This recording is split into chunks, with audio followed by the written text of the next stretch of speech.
Bueno, continuando con lo relacionado con la hermenéutica, eh, eh, en una ocasión dije que conforme fuéramos conociendo pasajes de la Biblia o comprendiendo pasajes de la Biblia, íbamos a ir aumentando cosas en la oración. Entonces, le pedimos a Dios que bendiga a Abraham, porque confiamos en la promesa que Jehová le hizo a Abraham: al que te bendiga lo bendeciré y al que te maldiga lo maldeciré. También añadimos el Padre Nuestro, que ya lo estudiamos un poquito. Padre nuestro que estás en los cielos, santificado sea tu nombre, vénganos tu reino, hágase tu voluntad, así en la tierra como en el cielo. El pan nuestro de cada día, dánoslo hoy. Perdona nuestras deudas, así como nosotros perdonamos a nuestros deudores. Y no nos dejes caer en tentación, mas líbranos del mal. Porque tuyo es el reino, el poder y la gloria, por los siglos de los siglos. Amén. Señor, pedimos al Señor de las mies que envíe obreros, porque a la verdad la mies es mucha, pero los obreros son pocos. Entonces, si me metiera con demasiados tecnicismos en la hermenéutica, vendría siendo más o menos como las clases de español. La prosa, la fábula, la antropomorfia, darle cualidades humanas a los animales. Bueno, sería yo considero una pérdida de tiempo para lo que nosotros vamos a estudiar, porque también hay una hermenéutica bíblica. La hermenéutica bíblica tiene, creo que 3 o 4 reglas. Una de ellas es que la Biblia se puede interpretar o se puede entender con la misma Biblia. No se necesita ir a otros libros para poder comprenderla. Que unas personas digan, es que hay contradicción, lo que pasa es que hay un detallito que se te está barriendo por ahí. En un momento Dios permite unas cosas y en otro momento las prohíbe. Entonces, cuando entra en contradicción es porque falta algo. Falta algo que diga por qué ahora se cambian las cosas.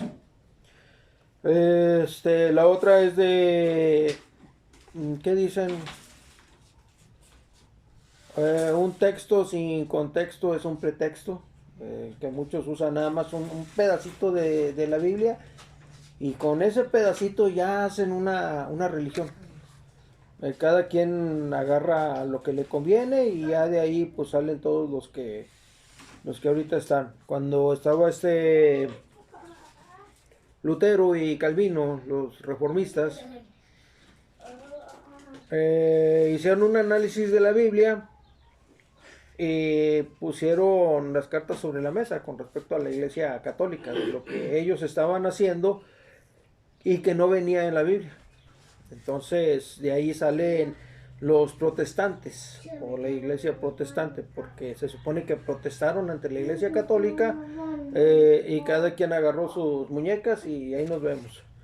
Pero después de los protestantes salieron los bautistas, los ortodoxos, los presbiterianos, los del séptimo día, los evangelistas, y creo que ahorita andan como alrededor de 300 tipos de religiones diferentes que salieron de la protestante. ¿Por qué? Porque cada quien agarró lo que le convenía y de ahí hicieron un culto. Bueno, entonces, a modo de resumen, en cuanto a las reglas de la hermenéutica que yo recuerdo, una era conocer el mayor significado de las palabras, que por su contexto nos resulten contradictorias, confusas o desconocidas. Ahorita mencioné la palabra mies. Pidamos al Señor de las mies que envíe obreros, porque la verdad la mies es mucha, pero los obreros son pocos. La mies es un campo que está dedicado al cultivo de trigo, de granos. Esa es una mies, un campo exclusivo para sembrar trigo, o arroz, o avena, o algo así. Entonces, ya sabemos el significado de la palabra mies. Contradictorios, nos vamos al Salmo 137, del 1 al 9. Aquí lo contradictorio es: dichoso el que tomare y estrellare tus niños contra la peña. Pues no se oye muy grato para estar en la Biblia y para hablar de un Dios amoroso. Dichoso el que tomare y estrellare tus niños contra la peña. Entonces, por eso hay muchos que dicen que el Dios Jehová no es el Dios de Jesús, porque el Dios de Jesús habla del amor y el otro habla de destrucción, de matar, de todo eso. Lo vamos a leer. En el título dice: el lamento de los cautivos en Babilonia. Salmo 137. Junto a los ríos de Babilonia, allí nos sentábamos y aún llorábamos, acordándonos de Sión. Sobre los sauces en medio de ella colgamos nuestras arpas, y los que nos habían llevado cautivos nos pedían que cantásemos. Y los que nos habían desolado nos pedían alegría, diciendo: cantadnos algunos de los cánticos de Sión. ¿Cómo cantaremos cánticos de Jehová en tierra de extraños? Si me olvidare de ti, oh Jerusalén, pierda mi diestra su destreza, mi lengua se pegue a mi paladar. Si de ti no me acordare, si no enalteciere a Jerusalén como preferente asunto de mi alegría. Oh Jehová, recuerda contra los hijos de Edom el día de Jerusalén, cuando decían: arrasadla hasta los cimientos. Hija de Babilonia la desolada, bienaventurado el que te diere el pago de lo que nos hiciste, de lo que tú nos hiciste. Dichoso el que tomare y estrellare tus niños contra la peña. Entonces, aunque nos parecía confuso, ahora ya estamos viendo que el pueblo es cautivo, es llevado prisionero a Babilonia, a modo de escarmiento o de burla. Les estaban pidiendo que cantaran, o sea, estando ellos prisioneros o como esclavos, y órale, y cántanos, y cántanos. Algo muy parecido ocurrió en la Segunda Guerra con los nazis en los guetos. Hacían algunos documentales y le pedían a los judíos dentro de los guetos que cantaran para que la gente creyera que estaban felices. Y esa era una propaganda que ellos usaban. O sea, están bien, no están encerrados, están pendientes de una reubicación, pero miren, están comiendo bien, están cantando, están felices, y hacían los documentales para venderle al mismo pueblo de Alemania la idea de que los judíos estaban bien, cuando en realidad eran prisioneros y los llevaban a campos de concentración para exterminarlos. Entonces aquí ya estamos viendo que dichoso el que tomare y estrellare tus niños contra la peña se está refiriendo a los hijos de Babilonia, a los descendientes de Babilonia o a los ciudadanos de Babilonia.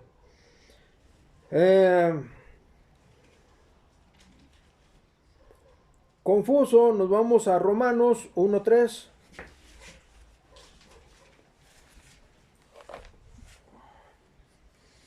Romanos 1,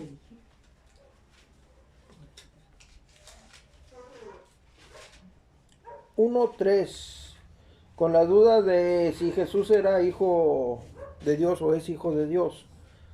Acerca de su Hijo, nuestro Señor Jesucristo, que era del linaje de David según la carne. Según la carne son según las personas, porque nació de María. Por eso hay que tener cuidado con las palabras, porque ya el según Es a lo que dicen muchos, o en base a algo que dicen muchos. Acerca de nuestro Señor Jesucristo, que era del linaje de David según la carne. Continuamos con Mateo 3:17.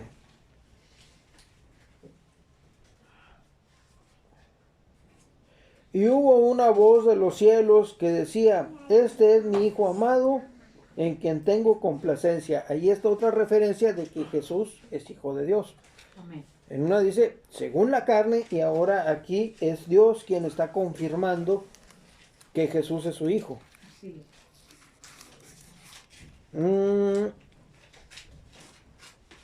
Ahora también, continuando, hay que comprender los eventos que se están narrando y el estado de ánimo de quien habla. Eso también, por medio de la lectura podemos ver qué tipo de relación había entre las personas que forman parte de un texto. Nos vamos a Levítico 27:30. 27. 27:30. Y el diezmo de la tierra, así de la simiente de la tierra como del fruto de los árboles de Jehová es cosa dedicada a Jehová. Estamos hablando de la instalación del diezmo en Levíticos, es en el Antiguo Testamento. Ahora nos vamos a Malaquías 3, del 1 al 18.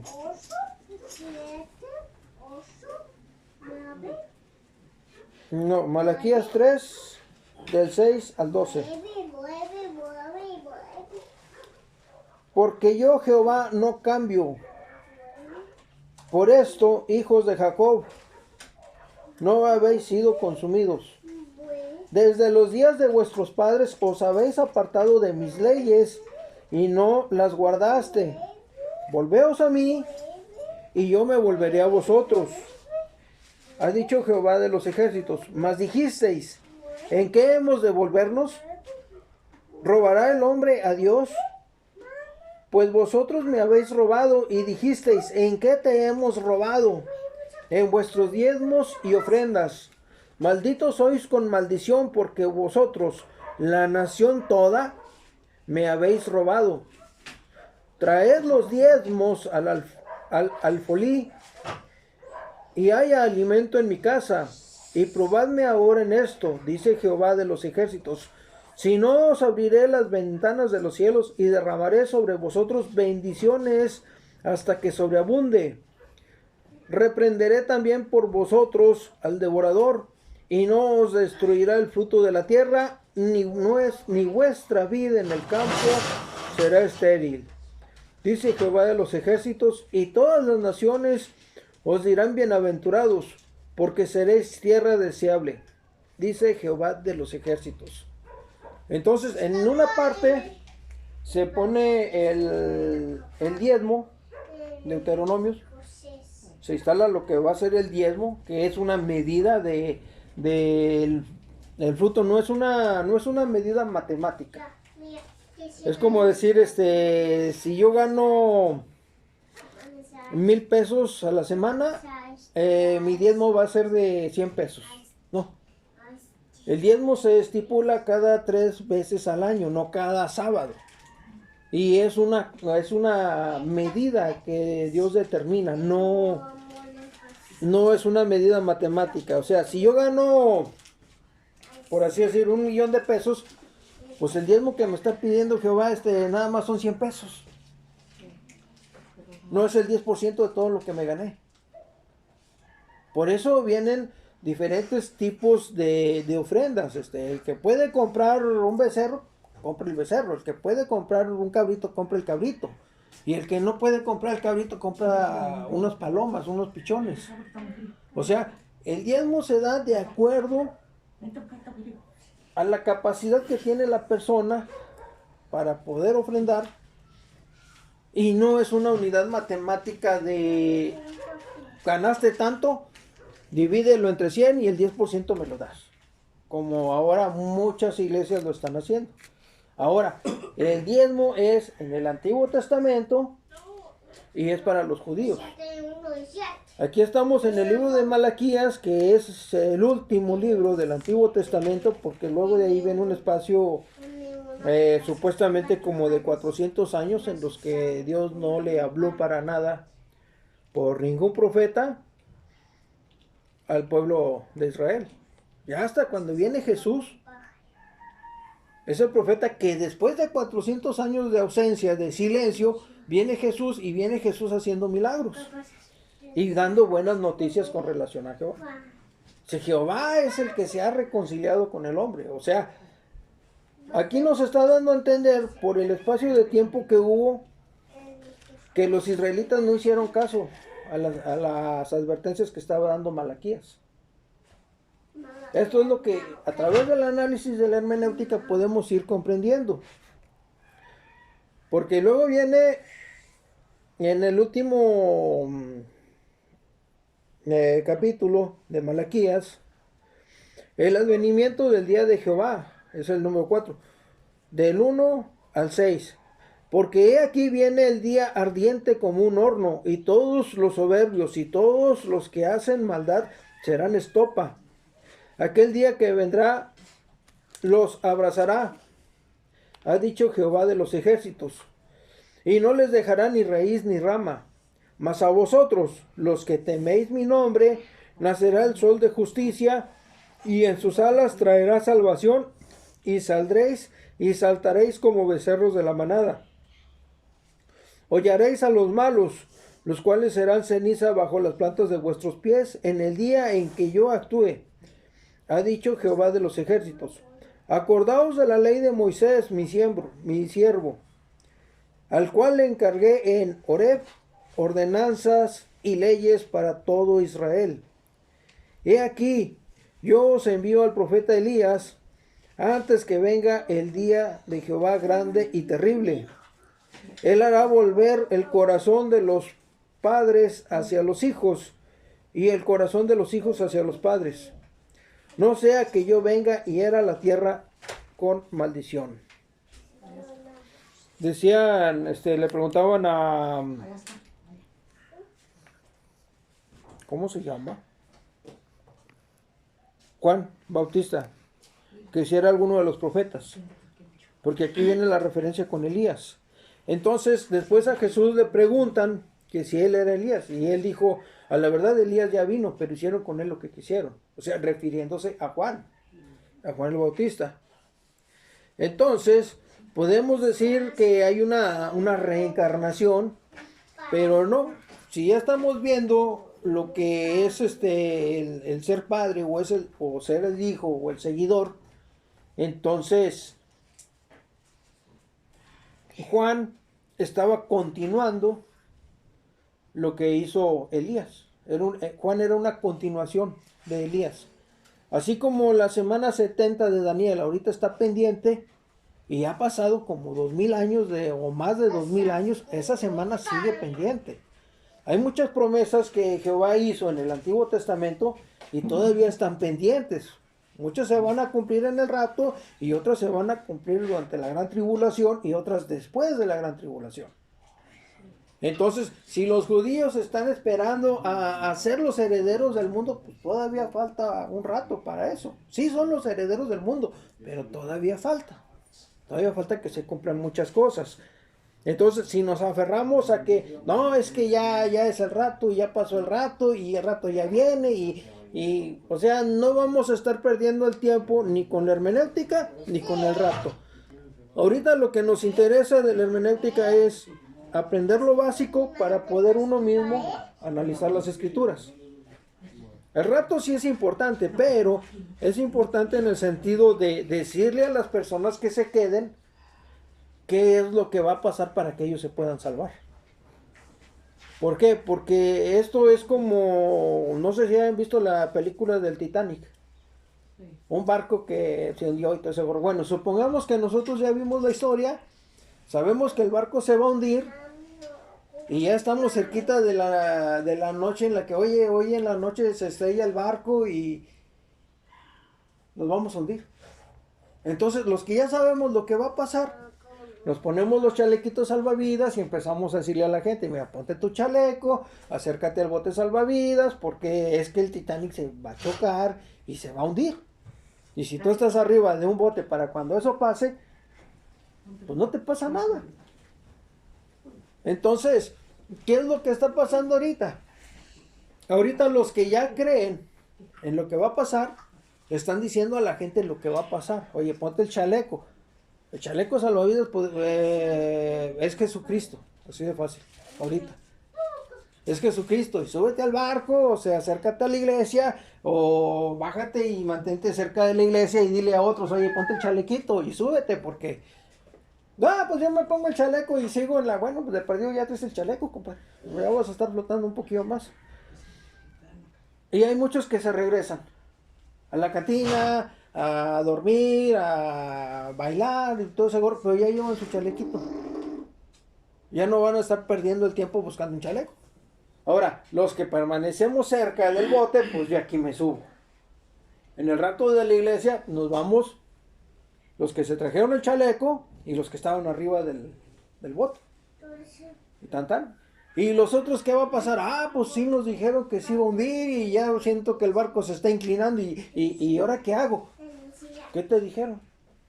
O sea, tú ya te quedaste en el rapto, ¿ahora qué sigue? Bueno, sigue la marca de la bestia.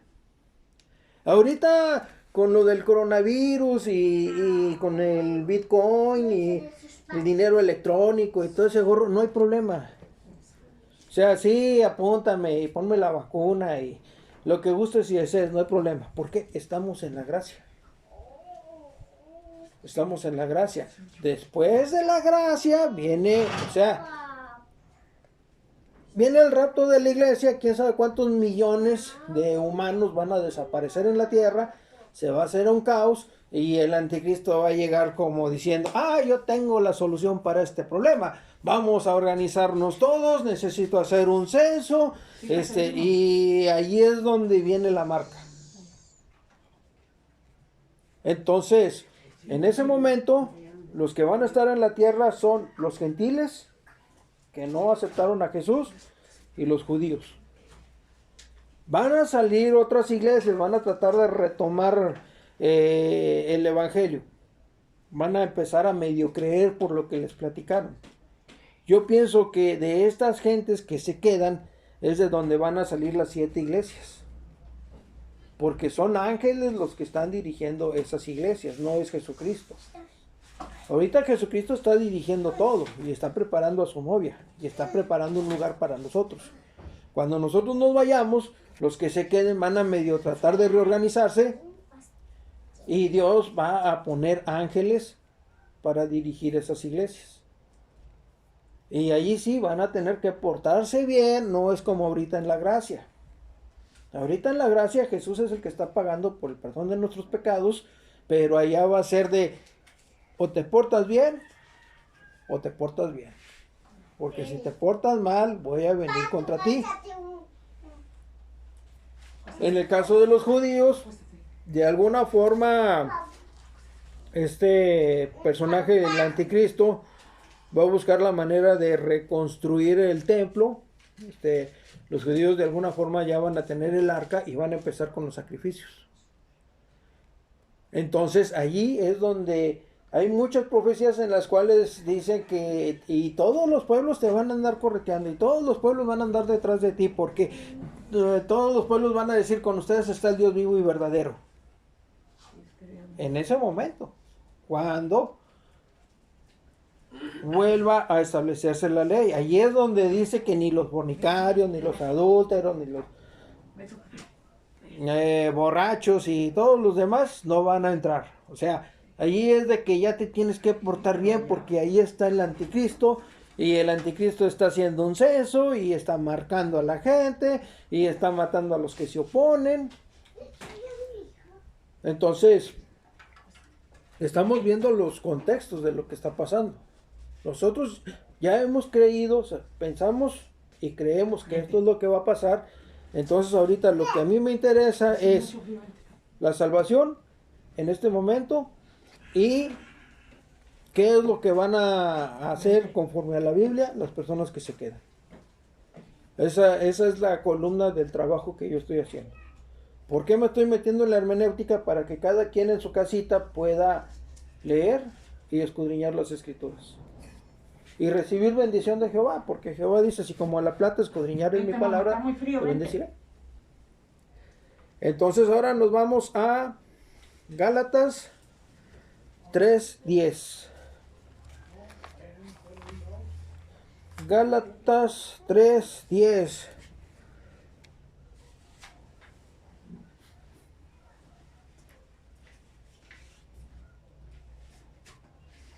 Porque todos los que dependen de las obras de la ley están bajo maldición, pues escrito está, maldito todo aquel que no permaneciere en todas las cosas escritas en este libro de la ley para hacerlas. Entonces, con respecto a los judíos, pues ahorita están bajo maldición porque no tienen el arca de la alianza, no tienen el templo donde se supone que debe estar el arca, y están bajo maldición. Nosotros como cristianos también estamos bajo maldición porque con Jesús estamos juntamente crucificados. O sea, al aceptar a Jesús como nuestro Salvador, también estamos crucificados con Él. Y como dice la Biblia, maldito el que es colgado de un madero. Si Dios se maldijo a sí mismo a través de Jesús en la cruz, entonces nosotros cuando aceptamos a Jesús también estamos bajo maldición. Y los gentiles también, porque no creen. O sea, ahorita, como dijo Jehová, como dice la Biblia, para que Dios tuviera misericordia de todos, a todos nos puso en desobediencia. Incluyéndose Él también, porque Él también fue contra su palabra cuando Jesús muere en la cruz. Y también fue contra su propia palabra cuando Él rompió el velo del templo. Nos vamos a Santiago 2:10. Santiago 2:10. Porque cualquiera que guardare toda la ley, pero ofendiere en un punto, se hace culpable de todos. Está hablando de los mandamientos. Esto reafirma lo que anteriormente se dice en Gálatas. Ahora, nos vamos a Apocalipsis 2:9.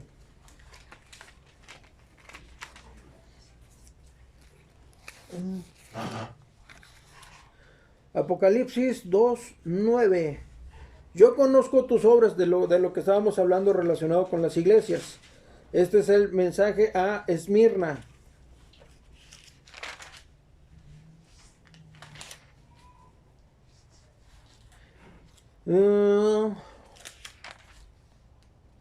Lo leemos todo.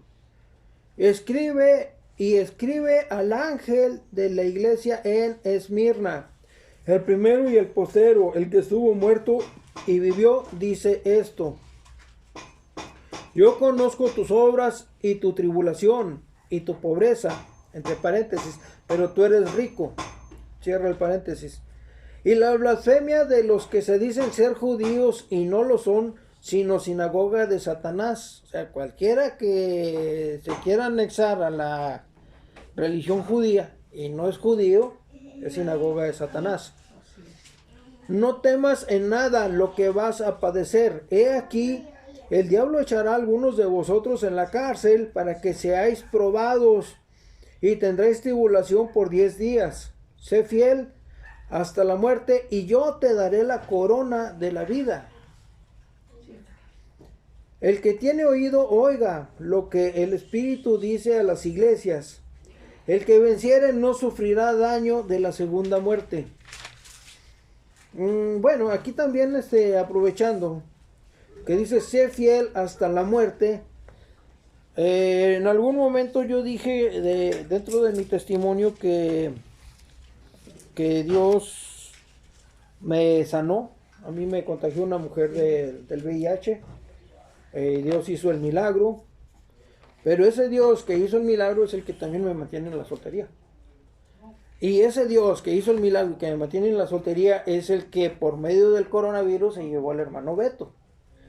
Y por medio de un infarto se llevó al hermano Heriberto. O sea, todos o vamos a morir o nos vamos en el rato. Los que hemos aceptado a Jesús. Entonces, muchas personas pueden pensar que no, pues si Dios lo sanó de esta, pues que no lo sane del coronavirus. Y si no, ya no sabemos cuáles son los planes de Dios. ¿Qué es lo que nos corresponde hacer a nosotros? Bueno, si tengo que vacunarme, me vacuno, total. O sea, esa vacuna no es la marca de Satanás. No hay problema. Como ya dije y como dice la Biblia, o sea, a nosotros los que hemos creído somos la iglesia de Jesús y en el rato nosotros nos vamos para casarnos con Jesús. Somos la novia. Los que van a quedarse en la tribulación y van a aferrarse al cristianismo, aunque Jesús ya no esté de por medio, ellos van a morir y van a ser los invitados. O sea, nosotros, si morimos aquí o nos vamos en el rato, nosotros somos una parte que se va a unir a Jesús. Los que se queden y sigan creyendo a Jesús o empiecen a creer en Jesús van a morir. Los que se nieguen a ser marcados por la bestia van a morir y ellos van a ser los invitados.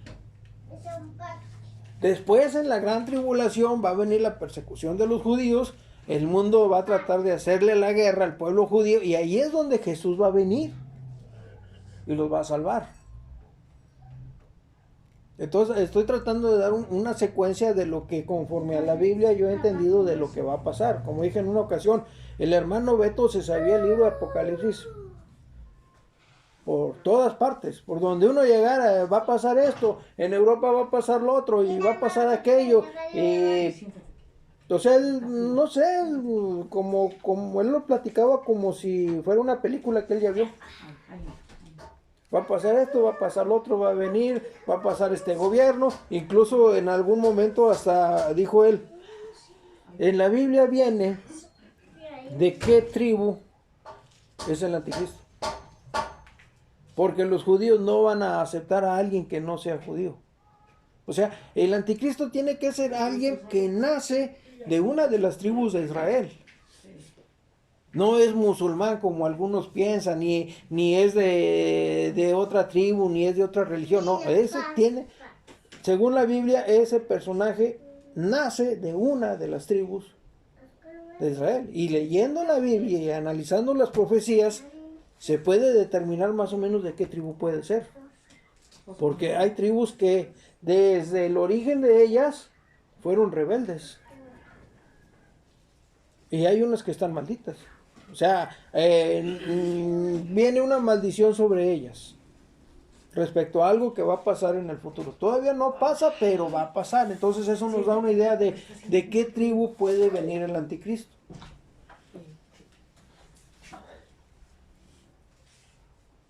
Bueno. Sigue dentro de la hermenéutica. Hay que conocer la naturaleza de quien habla. O sea, si es rico, si es pobre, si es obrero, si está enfermo, si está estudiado, de qué nacionalidad es, para poder entender también los pasajes. O sea, cómo está afectando lo que viene en la Biblia a lo que pasaba en ese momento. Por ejemplo, el ejemplo del buen samaritano, porque menciona ahí que dos personajes, creo que son religiosos de Israel, vieron al herido y no le hicieron caso, pasaron de largo. Y llega el samaritano y en ese tiempo creo que Samaria y Jerusalén estaban en disputa, estaban en un pleito. Entonces allí es donde... ¿Y por qué el buen samaritano? Porque él ayudó a alguien de un pueblo que tenía conflicto y lo ayudó y pagó el hospedaje, y pagó la alimentación y pagó la sanación de esa persona. En otra parte dice, en la Biblia hay un profeta que llega a la casa de una señora, creo que es de una viuda, que no tenían comida. Entonces el profeta les dice que llene unas tinajas de aceite y comida o algo, algún alimento. Dijo, no, tú llénales. Y, bueno, pues las lleno con lo que tengo.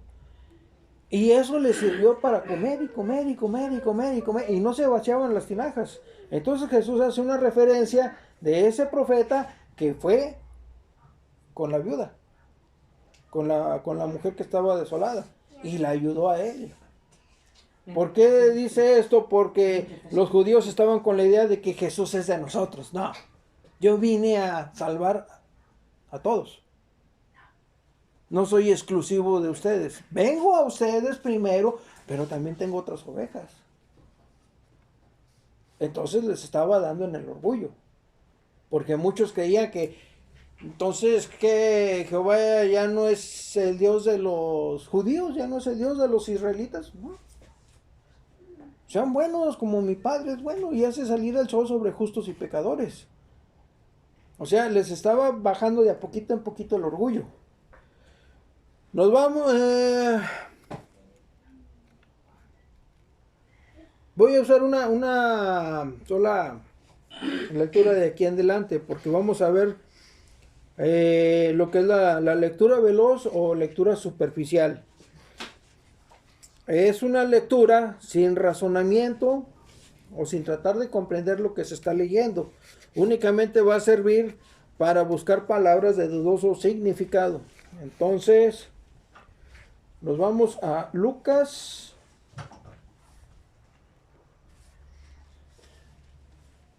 del 16.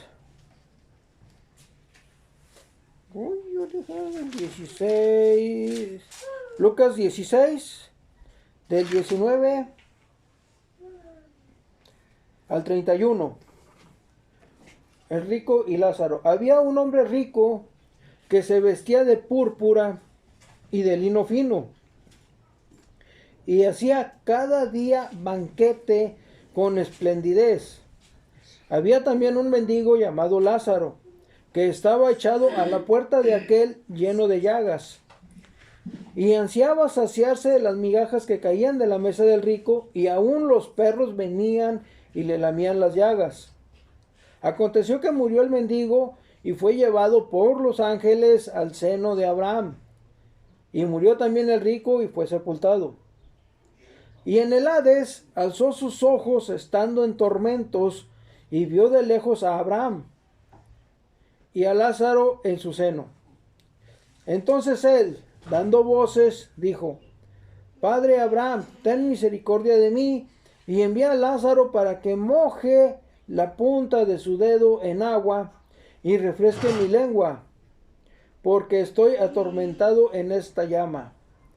Pero Abraham le dijo: Hijo, acuérdate que recibiste tus bienes en tu vida y Lázaro también males, pero ahora este es consolado aquí y tú atormentado. Además de todo esto, una gran sima está puesta entre nosotros y vosotros, de manera que los que quisieren pasar de aquí a vosotros no pueden, ni de allá pasar a acá. Entonces le dijo: Te ruego pues, Padre, que le envíes a la casa de mi padre, porque tengo 5 hermanos, para que les testifique, a fin de que no vengan ellos también a este lugar de tormento. Y Abraham le dijo: A Moisés y a los profetas tienen, óiganlos. Él entonces dijo: No, padre Abraham, pero si alguno fuere a ellos de entre los muertos, se arrepentirán. Mas Abraham le dijo: Si no oyen a Moisés y a los profetas, tampoco se persuadirán aunque alguno se levante de los muertos. Entonces, en la lectura veloz, buscamos las palabras que no entendemos, podemos encontrarnos el Hades como la única palabra. y es un lugar de tormento. Luego sigue la lectura objetiva. En la lectura objetiva se trata de leer el mensaje de la lectura. Aquí podemos encontrar varios mensajes. Unas personas pueden decir, es que es malo tener dinero. No trabajes por dinero. Otros pueden decir, tengo que ayudar a los pobres. O sea, tengo dinero y tengo que ayudar a los pobres. Que otras pueden decir, hay que hacerle caso a los profetas. No, pues bueno, vamos a hacerle caso a Moisés y vamos a hacerle caso a los profetas y ellos están hablando de la ley, entonces hay que cumplir con la ley. Estamos en el libro de Lucas.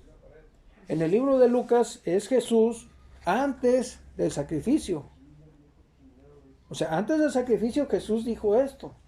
¿Por qué? Porque no estaba el sacrificio de Jesús de por medio. Entonces, vuélvanse a la ley, háganle caso a Moisés, háganle caso a la ley, para que no vayan allá. Entonces se le puede dar muchas interpretaciones, así como ahorita leí el otro pasaje que dice, ¿en qué robará el hombre a Dios? Hay muchas iglesias que usan eso para sacarle el diezmo a la gente, a los trabajadores, a las ovejitas, para trasquilar a las ovejas. Pero ese es un mandato para los judíos. Entonces están metiéndole al Nuevo Testamento cosas del Antiguo y ellos se están beneficiando. O sea, río revuelto, ganancia de pescadores. Pero si ya por medio de la hermenéutica nos ponemos a analizar, oiga, pero es que esto no es diezmo. O sea, yo no puedo darle el diezmo, le puedo dar una ofrenda, con todo gusto, pero no me diga que es un diezmo. Porque si es un diezmo, entonces tendría que ser una proporción. Yo voy a traer unas palomas. Órale, ahí está mi diezmo. Pero no lo hacen. ¿Por qué no lo hacen? Porque son personas que viven de las ovejas. El hermano Beto y el hermano Heriberto tenían sus propios trabajos y por eso ellos podían decir lo que venía en la Biblia. Y no les importaba si la iglesia estuviera vacía o no.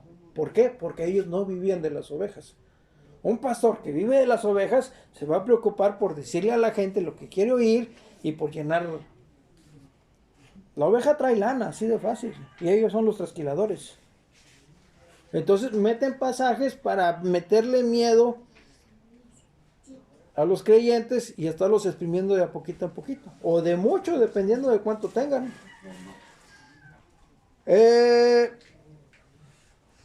La lectura objetiva, tratando de comprender el mensaje de la lectura. Entonces aquí debemos tratar de comprender todo el mensaje de la lectura. La comprensión nos la va a dar Dios de acuerdo a sus planes. La lectura integral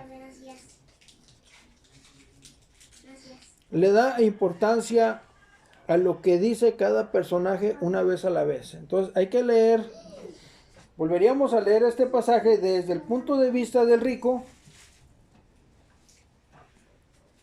desde el punto de vista de Lázaro es otra lectura, desde el punto de vista de Abraham es otra lectura, porque son los personajes que aquí se están manejando. Entonces nos podemos dar cuenta de que el rico, Abraham y Lázaro se llevan algunas características cuando mueren. ¿Qué características se llevan? La memoria. Recuerdo a 5 hermanos. Reconozco a Lázaro, lo estuve viendo. Y Lázaro vivía a la puerta, o sea, yo conocía a Lázaro. Y yo hacía banquete todos los días y nunca le ofrecí algo. Es más, no lo saqué. Saqué a muchos del alcoholismo y de la drogadicción, pero no saqué a nadie de la indigencia. Tuve los recursos para hacerlo, pero no lo hice. ¿Por qué? Pues porque no puede pagar piso. Digo, es lo que yo pienso.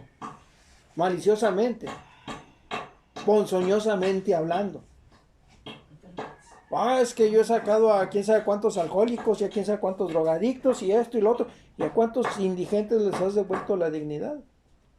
¿A cuántos indigentes los has recogido, los has levantado y los has ayudado? Tal vez lo hagan, tal vez no lo hagan, no lo sé.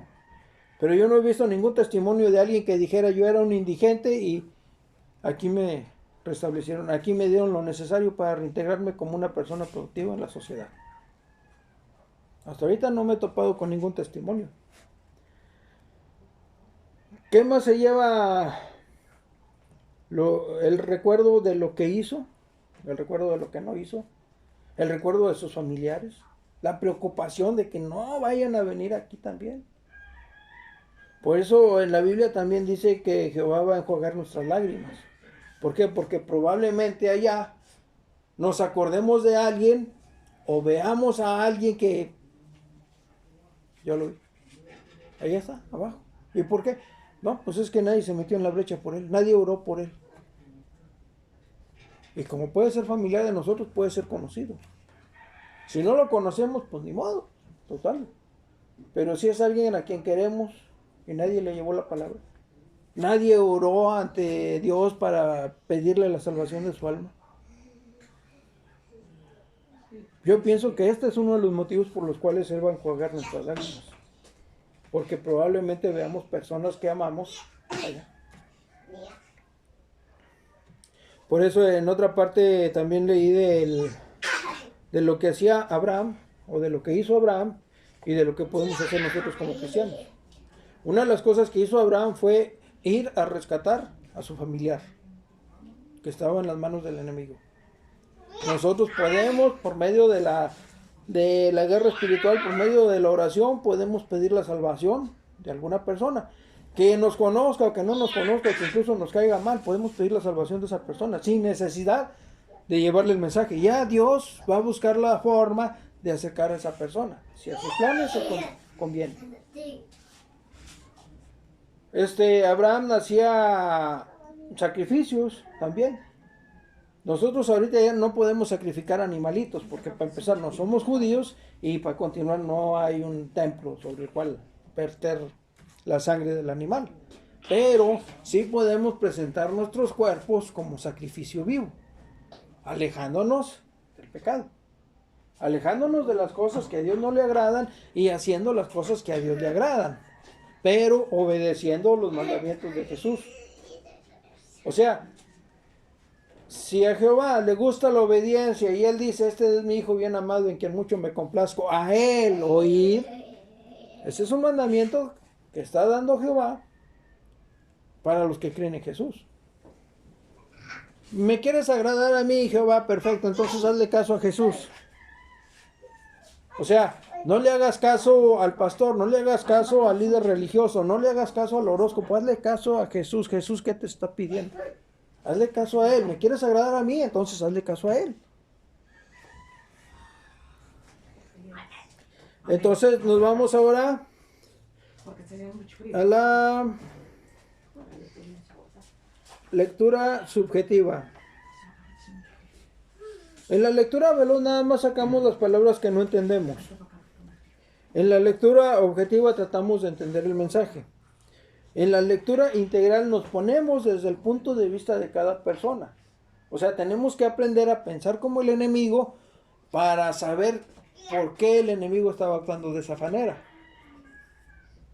Nos vamos a poner en el lugar de Hasta para acá está muy frío. incluso en el lugar de otro, ¿cómo se llama? Judas, de Judas Iscariote. Nos ponemos en el lugar de Judas Iscariote y tratamos de pensar como él para comprender por qué él ofreció a Jesús. ¿Qué me dan? Y se los entrego.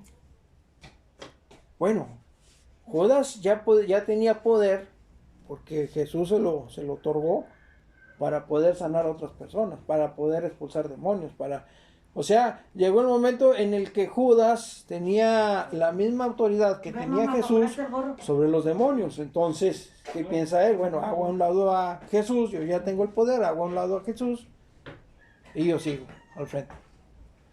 Más soberbia, algo parecido a lo que hizo Satanás, o lo que pretendió hacer Satanás con Jehová. Si yo estoy administrando todo, entonces yo soy el dueño de todo. No, espérate. Tú eres nada más el gerente, yo soy el propietario de la empresa. Entonces empezamos a aprender a pensar como el enemigo y vamos a tener un conocimiento más amplio de lo que estaba pasando en ese momento. Pero también vamos a aprender a pensar como pensaban las personas que creían en Jehová y las personas que creían en Jesús. Y vamos a entender por qué ellos hacían lo que hacían. Y también en el caso del enemigo. O sea, vamos a retomar el pasaje donde Poncio no quiere crucificar a Jesús. Pues, ¿qué mal hizo? ¿Qué mal hizo que ustedes quieren que lo crucifique? Y la esposa tampoco estaba de acuerdo. Y la esposa tampoco estaba de acuerdo. Entonces, cuando aprendemos a cambiar la mentalidad de nosotros para ponernos en la situación de cada uno de los personajes, vamos a tener una visión más amplia de lo que estaba pasando. La lectura subjetiva se busca un mensaje o conocimiento más profundo de lo que se está leyendo. Entonces, volvemos a leer. Había un hombre rico que se vestía de púrpura y de lino. Hay que ver las características de esta pintura. O sea, el color púrpura y el lino fino. En algún reportaje supe por parte de los guerreros de terracota unas piezas de barro de China que representaban a un ejército que tenían el color púrpura. El color púrpura no nace de un proceso orgánico como las demás pinturas, sino de un proceso químico y es muy costoso. O era muy costoso en ese momento. Entonces, si esta persona se vestía de púrpura, pues, ¿de cuánta lana estamos hablando? Nada más de la pura ropita. Y la púrpura pues tiene un significado también. También tiene un significado. De hecho, creo que la vestimenta que tenía José, en el manto de colores, creo que también iba ese. Y cada día hacía banquete con esplendidez, o sea, todos los días fiesta y fiesta y fiesta y fiesta. Y había un mendigo llamado Lázaro que estaba echado a la puerta de aquel y lleno de llagas. Estamos aquí en la botana y hay cabrito y carnitas y frutas y vino. Y oye, el mendigo que está ahí afuera, no, pues ahí déjalo. Si en ningún momento misericordia quiero y no sacrificio, más conocimiento de Dios que holocausto, dice Oseas. Nos vamos a otro. Proverbios 19, 17. A Jehová presta el que da al pobre, y el bien que ha hecho se lo volverá a pagar. Proverbios 19, 17. A Jehová presta el que da al pobre, y el bien que ha hecho se lo volverá a pagar. Realmente, no. El estar Lázaro ahí en la puerta esa significaba algo también, estar en la puerta. Sí. Realmente pues el hombre estaba ya, como dice usted, a banquetes y todo eso con la mujer y todas las gentes con las que se reunía él, ¿verdad? Y a él le importaba, ¿verdad?, de que Lázaro estuviera ahí, ¿verdad? Sí, no tenía no, pues ahí está afuera, ¿verdad? Sí. Me ha tocado en ocasiones ver a indigentes que se acercan a personas que andan en auto y algunas personas voltean y como que están viendo el celular o le están cambiando el radio o le suben a la ventana. Bueno, realmente, ellos sabrán. A él mismo muchas veces mandó a que lo quitaran de ahí, ¿verdad? Es muy probable. Y aunque aún los perros venían y le lamían las llagas. Aconteció que murió el mendigo y fue llevado por los ángeles al seno de Abraham. Y murió también el rico y fue sepultado. Y en el Hades alzó sus ojos estando en tormentos, está hablando del rico. Y vio de lejos a Abraham y a Lázaro en su seno. Entonces él, dando voces, se puede interpretar como gritando, dijo: Padre Abraham, ten misericordia de mí y envía a Lázaro para que moje la punta de su dedo en agua y refresque mi lengua, porque estoy atormentado en esta llama. Pero Abraham le dijo: Hijo, acuérdate que recibiste tus bienes en tu vida, y Lázaro también males. Pero ahora este es consolado aquí y tú atormentado. O sea, el problema no es ser rico, el problema es qué haces con la riqueza. ¿A quién ayudas con la riqueza? O sea, dentro de toda la lana que tienes, no te sobran 50 centavos para un indigente. Y no estoy hablando del redondeo, porque yo sí redondeo. O sea, muchos pueden decir, no, es que juntan toda la lana y luego cuando se hace la fiesta por el redondeo, llega la empresa con la que tú redondeaste y ellos dan el dinero que recaudaron y a la empresa se le deduce de los impuestos. Eso a mí no me interesa. O sea, yo tengo la intención de ayudar. Y si por medio del redondeo puedo ayudar a alguien, yo lo hago por fe. Si ellos se quieren enriquecer por medio de ese movimiento, ese ya es problema de ellos y Dios verá cómo se arregla con ellos. Si tengo la oportunidad de darle una moneda a alguien de los que andan allí en la calle, lo hago. Y me vale si él lo va a usar para el alcohol, para drogas o para comida, yo no lo sé, pero a mí me nace, ¿sabes qué? De corazón. Pues es que el dar pues no es para salvación ni nada, es por caridad. Es por caridad, por misericordia. ¿Qué dicen? Dios ama al dador alegre. Si voy a ser un dador alegre es porque tengo cubiertas mis necesidades. Por caridad. Y puedo dar algo. Porque en otras partes dicen, no en la Biblia, pero dicen, da hasta que te duela. ¿Por qué? Si doy hasta que me duela, ya no voy a ser un dador alegre. Y muchos dicen, en el monte, ¿qué? ¿Qué dijo Abraham?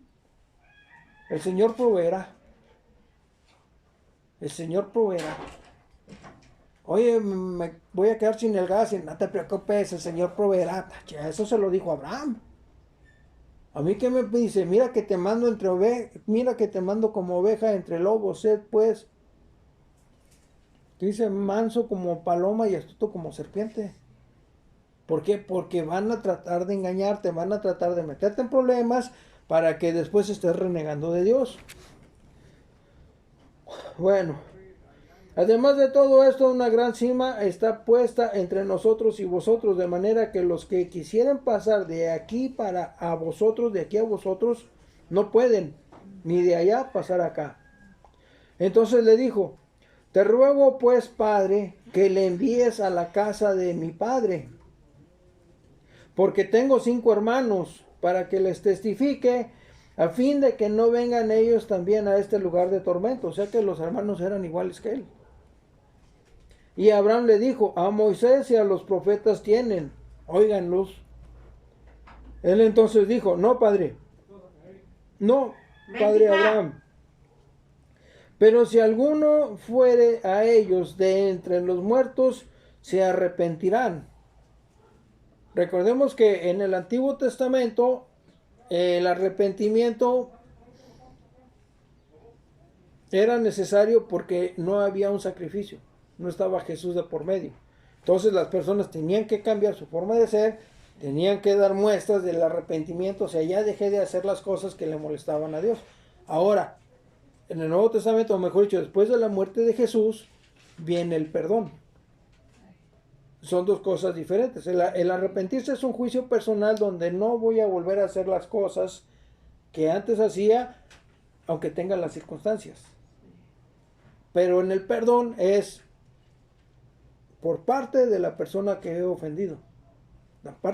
La persona que yo he ofendido es la que me va a perdonar. Si yo me arrepiento es una decisión personal que puede o no puede afectar a la otra persona. Mas Abraham le dijo, si no oyen a Moisés y a los profetas, tampoco se persuadirán aunque alguno se levantare de los muertos. Entonces, si no te pica, es que está haciendo mucho frío. Ya vemos que no es que la persona sea rica o sea pobre, sino el lugar en su vida que la riqueza tenía. Este no pica, esto es de la... También estamos viendo la advertencia respecto a lo que decía Moisés y los profetas. Esto antes del sacrificio de Jesús. Estamos, aunque sean los 4 evangelios, sean en el Nuevo Testamento, están hablando de la vida de Jesús, pero bajo el Antiguo Testamento. Entonces, a modo de resumen, la lectura veloz es buscar las palabras que no entendemos. La lectura objetiva es tratar de comprender el mensaje de la lectura o los diferentes mensajes que una misma lectura puede tener. La lectura integral es ponerse en la situación de cada uno de los personajes, una lectura a la vez. Primero lo leo y me pongo en la situación de Lázaro, luego lo leo y me pongo en la situación del rico, luego lo leo y me pongo en la situación de Abraham. Para ponerme en la situación de Abraham tengo que saber por todo lo que pasó a Abraham. Para la situación de Lázaro, imaginarme todo lo que vivió Lázaro. Y en la situación del rico también. Entonces vamos a tener el panorama más amplio para poder determinar de cuántas cosas está hablando este pasaje. ¿Y qué significado tiene cada cosa? ¿Y qué significado tiene cada cosa? Y la lectura subjetiva es un conocimiento más profundo de lo que nos está diciendo. Por ejemplo, el versículo donde dije Jesús lloró. Todo lo que representaba. Jesús lloró, nada más esas 2 palabritas. Jesús lloró. Y todo lo que significaba. Esa es una lectura subjetiva. Nos estamos metiendo a lo que representa lo que está diciendo. Un ejemplo de la lectura subjetiva también era el libro de el pasaje de ahorita lo vimos.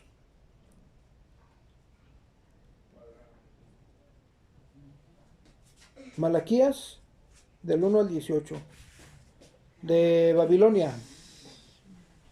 De dichoso el que azote a tus hijos en la peña.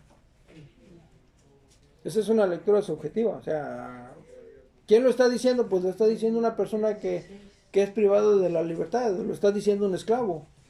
¿Hacia quién se lo está diciendo? Pues se lo está diciendo hacia su opresor. Oye, pues dichoso el que azote a tus hijos en la peña. Es una forma de maldición. Y también tiene un significado. Y también tiene un significado. Bueno, entonces con esto terminamos la lectura.